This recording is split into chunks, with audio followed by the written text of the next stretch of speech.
Welcome to the sun-drenched, semi-arid floodplains of the late Jurassic North America, a brutal, high-stakes ecosystem where the laws of predation were written in blood and survival require the most radical engineering solutions in Earth's history. 150 million years ago, the Morrison Formation was a sweeping landscape of open conifer savannas, braided river channels, and dense fern prairies populated by multi-ton sauropod giants and heavily armored thyreophorans.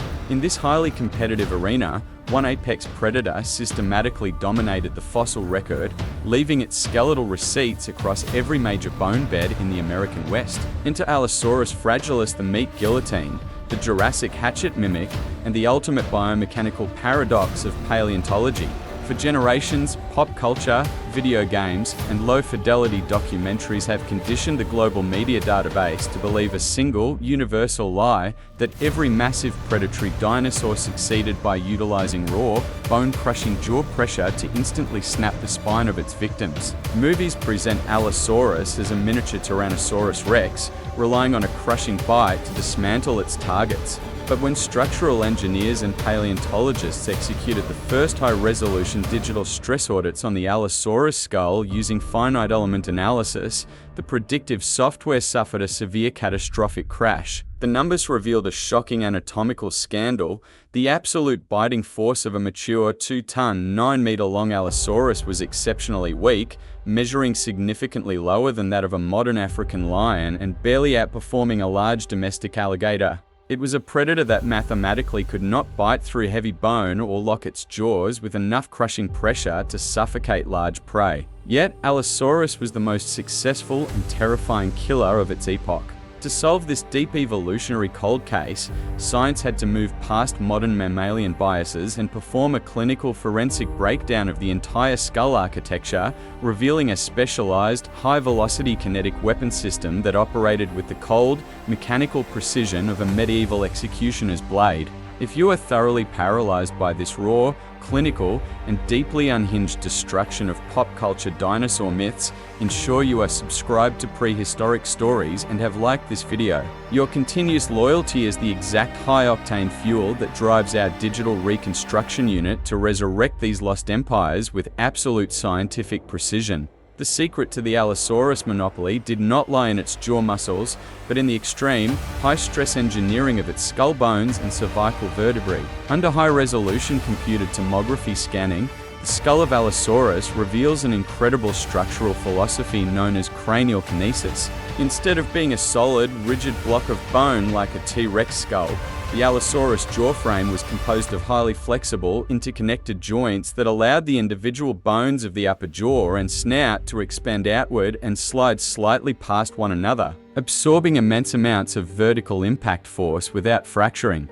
Furthermore, the top of the skull was reinforced with exceptionally dense, buttressed bone columns capable of withstanding downward forces up to 15 times greater than the animal's own bite pressure. Allosaurus was not built to clamp down on a target. Its head was engineered to function as a living, organic hatchet. This weaponized interface operated in perfect synchronization with a hyper-specialized neck architecture. The cervical vertebrae featured massive, deeply excavated muscle attachment tracts that anchored colossal vertical pulling and driving muscle complexes, which connected directly to the back of the skull. This allowed Allosaurus to expand its jaw gate to an astonishing 90 degrees far wider than any other contemporary theropod. During an attack, Allosaurus did not execute a standard horizontal snap. Instead, it raised its entire head high into the air, opened its massive jaws to their vertical limit, and used the full kinetic acceleration of its powerful neck muscles to drive its upper jaw straight down into the soft tissue of a victim like a heavy meat cleaver.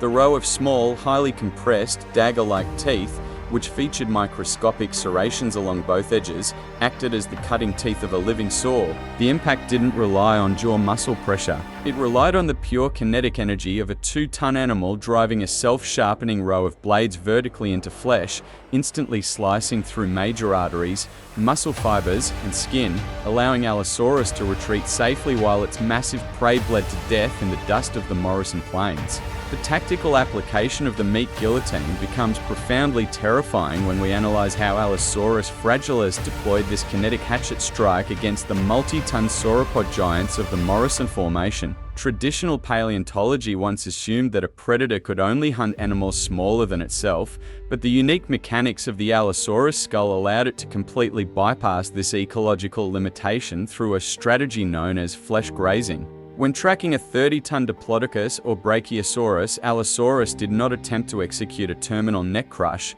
which would be impossible given its weak bite pressure. Instead, it used its superior speed and agility to ambush the giant from behind, launching its 2-ton body directly onto the sauropod's massive flanks. Opening its jaws to the maximum 90-degree gape, Allosaurus drove its upper teeth deep into the herbivore's thigh or side, using its powerful neck muscles to pull its head backward in a swift, slicing motion. The dagger-like teeth operated like a surgical blade, cleanly carving out a massive, multi-kilogram chunk of flesh without getting stuck in the bone. The sauropod was not killed instantly. It was systematically bled and weakened over hours or days through a series of repetitive, low-risk hit and run attacks. This was a lifestyle of high-efficiency resource extraction, where a predator could harvest calories from a living mountain of meat while minimizing the risk of getting crushed by the victim's immense weight.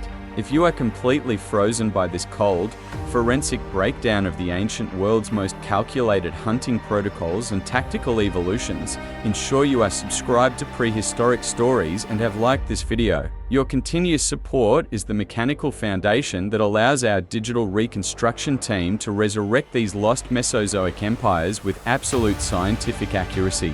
To lock its body onto these giant targets during the explosive moments of impact, Allosaurus relied heavily on its robust pectoral girdle and its iconic three-fingered forelimbs. Unlike the vestigial arms of later tyrannosaurids, the forelimbs of Allosaurus were exceptionally powerful, heavily muscled weapons that could flex dynamically at the elbow and wrist. The first digit on each hand possessed a massive, curved, 10-inch talon that could rotate independently to act as a flesh hook. When Allosaurus slammed its chest against a sauropod's flank, these claws, driven deep into the skin, acted as living safety anchors, securing the predator's leverage and stabilizing its head so the neck muscles could maximize the downward momentum of the hatchet strike. But this high-risk interface with massive herbivores left permanent receipts in the fossil record, exposing a life of constant, extreme physical trauma. Forensic paleopathology on Allosaurus bones reveals a higher density of healed and unhealed injuries than almost any other theropod group. The stone archives contain ribs that were snapped and ray-fused, fractured feet from getting stepped on by sauropods, and massive jaw infections caused by shattered teeth. The most famous and definitive battlefield receipt comes from a spectacular Allosaurus vertebra that features a perfect, clean puncture wound that completely penetrated the solid bone core. Biomechanical mapping of the injury revealed an exact match with the weaponized tail spike of a Stegosaurus. This wasn't a clean, cinematic victory. It was a chaotic, close-quarters slugfest where the Stegosaurus swung its flexible, Thagomizer tail horizontally with enough kinetic energy to drive a solid horn spike straight through the predator's lower body.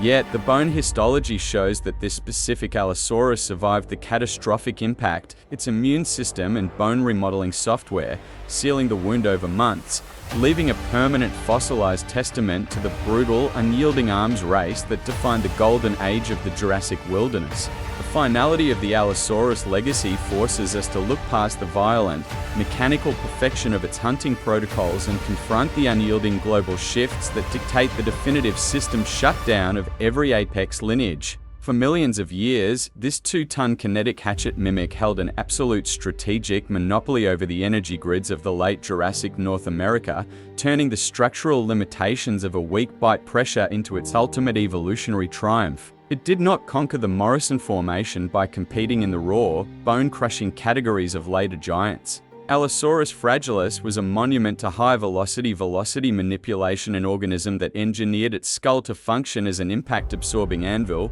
expanded its jaw gape to a radical 90 degrees, and converted its powerful neck muscles into a living meat cleaver.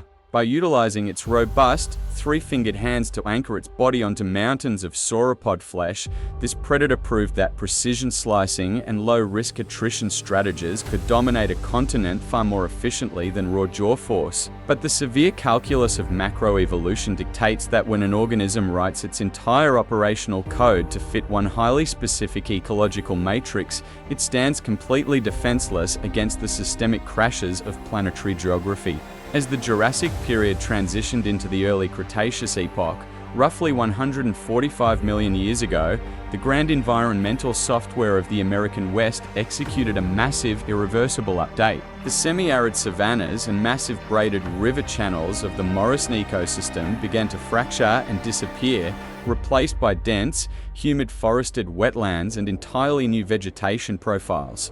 This geographical shift triggered an immediate, catastrophic extinction cascade among the giant sauropods, wiping out the massive diplodocids and brachiosaurids that had served as the multi-ton caloric foundation for the flesh-grazing lifestyle. For a predator whose entire skull architecture was engineered exclusively to carve clean chunks of meat from slow-moving giants while avoiding solid bone, this environmental blackout was a terminal command line. The small, dagger-like teeth and kinetic hatchet strike were elite tools for slicing soft flank tissue, but they were entirely useless when forced to hunt the newly evolved, smaller, hyper-agile iguanodontids and heavily armored nodosaurs of the Cretaceous world, which required high-pressure crushing jaws to neutralize. The magnificent, specialized mechanics of the meat guillotine became a locomotive and anatomical liability, its low-pressure jaws unable to process alternative prey profiles, causing the Allosaurus lineage to fracture and starve as its water-choked kingdom evaporated from the stratigraphic record. If this raw, clinical, and deeply scientific unmasking of the ancient world's truest combat forensics and mechanical thresholds has completely rewritten your understanding of the dinosaurian dynasty, ensure you are subscribed to Prehistoric Stories and have liked this video. Your continuous engagement is the exact foundation upon which we resurrect these lost empires with absolute precision.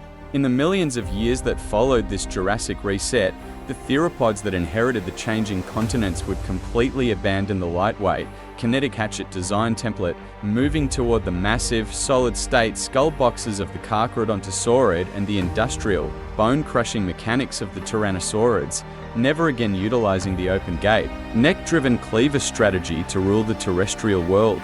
Allosaurus remains the absolute, unrepeated boundary of what predatory audiovisual engineering can achieve when it substitutes raw muscle clamp for pure kinetic velocity. Today, when we uncover a buttressed frontal bone or a scarred, punctured vertebra in the red sandstone badlands of Utah, we are not looking at a primitive evolutionary dead end or a lesser version of a T-Rex. We are looking at the definitive sovereign of the Jurassic savannas. We are looking at a magnificent 2-ton feathered phantom that took a world of giants and forced it to halt at the sweep of its teeth, ruling its empire through the sheer velocity of its neck and the unyielding engineering of its frame. The era of the meat guillotine has drawn to a definitive close, its riverine hunting grounds buried under layers of modern stone and time. But the archives of Prehistoric Stories ensure that the memory of its hatchet dominance remains forever etched into the history of life on Earth until the very last grain of sand.